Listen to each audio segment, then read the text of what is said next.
thank you very much.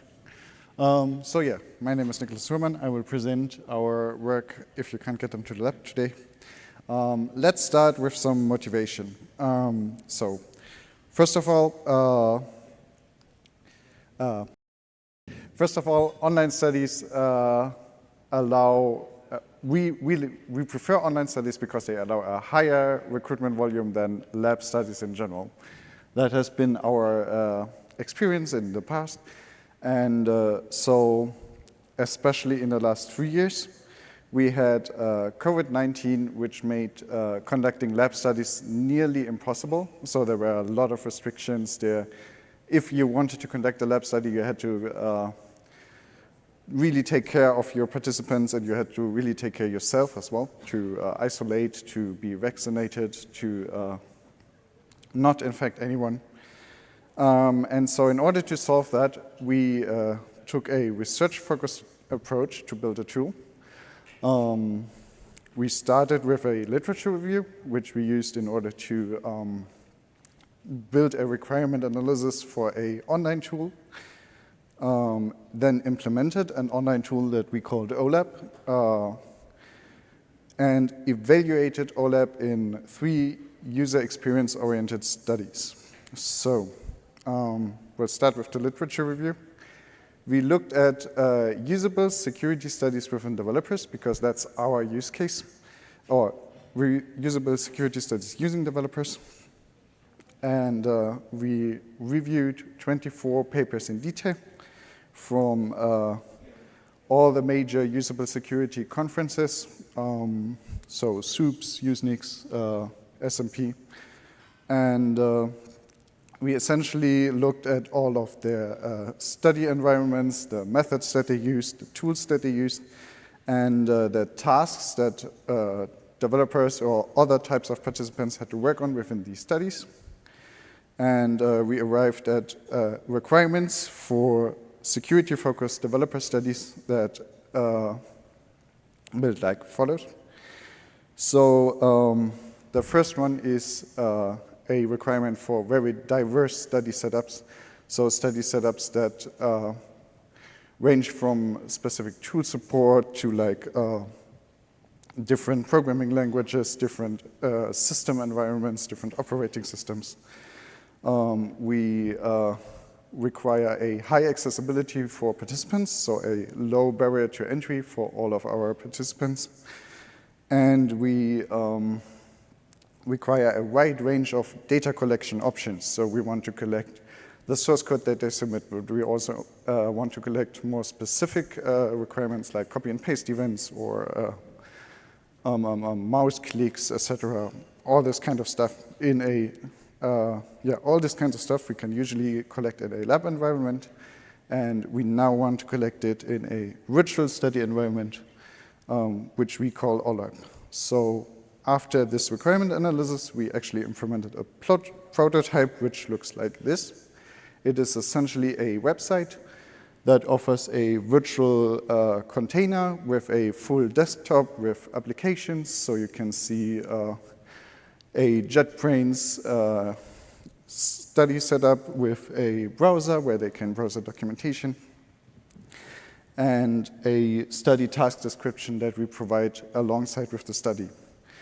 The advantages of such an approach are as follows.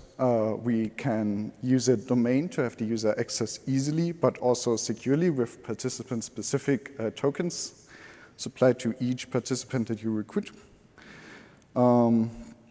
Our tool works in any HTML5 capable browser, so in any current version of modern popular browsers. It has no setup requirements at all, so the participant only has to go to that website in order to participate in the study. It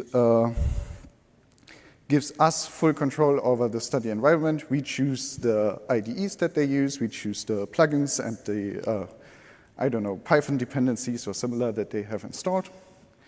And due to the online approach, it is scalable and allows for unsupervised lab studies or lab-like studies in an online environment. Yeah. So due to time constraints, we will not focus on the technical details here, but to give you a quick overview over how a participant experiences OLAP, it starts with a typical consent form and introduction to the study, where they can see all the information and then they can agree. Then we show them a few instructions about OLAP itself and about the study that they are about to participate in. We also have a nice progress bar for them to see how far they are in the study.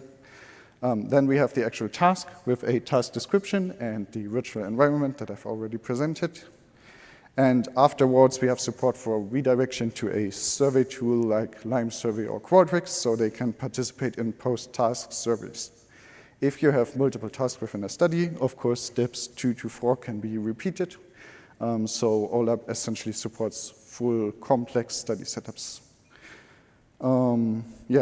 Then we evaluated OLAP. We first conducted 2 smaller studies, a cognitive walkthrough with 4 usability experts and a supervised studies with 9 sysadmins. Our setup was essentially a server that was attacked that we provided a backup of in the virtual study environment together with typical sysadmin tools so participants could investigate what happened on that server.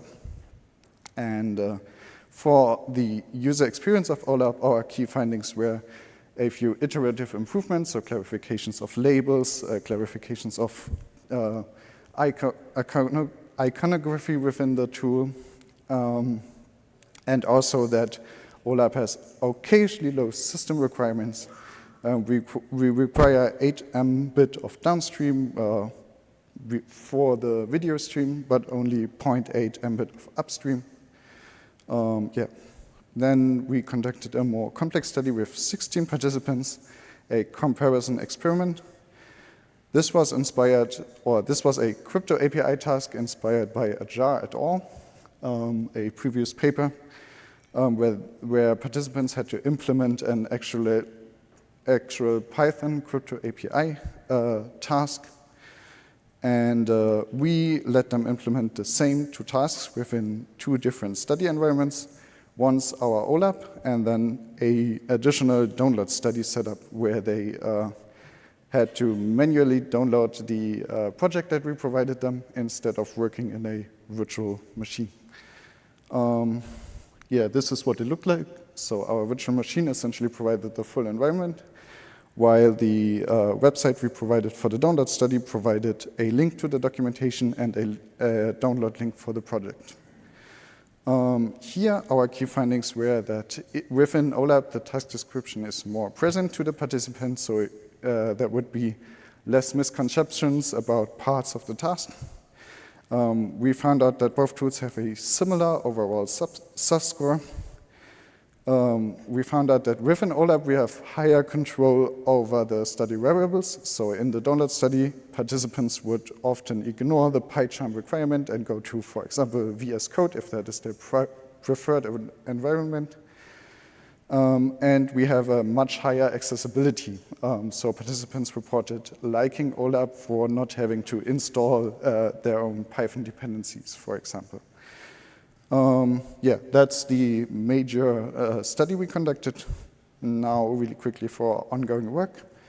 In the future, we plan to evaluate the usability of OLAP for other researchers. That's an important part. So we optimize participant usability, but the tool also has to be usable for developers that want to work with it.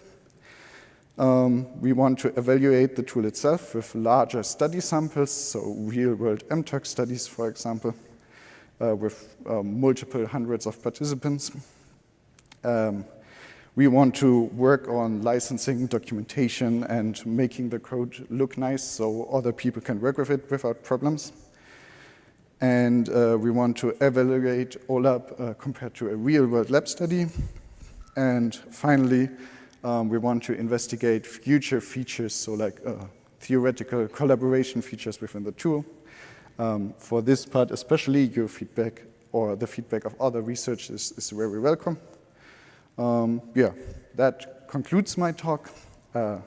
Here is a quick summary of all the important points. Thank you very much. do you have any questions?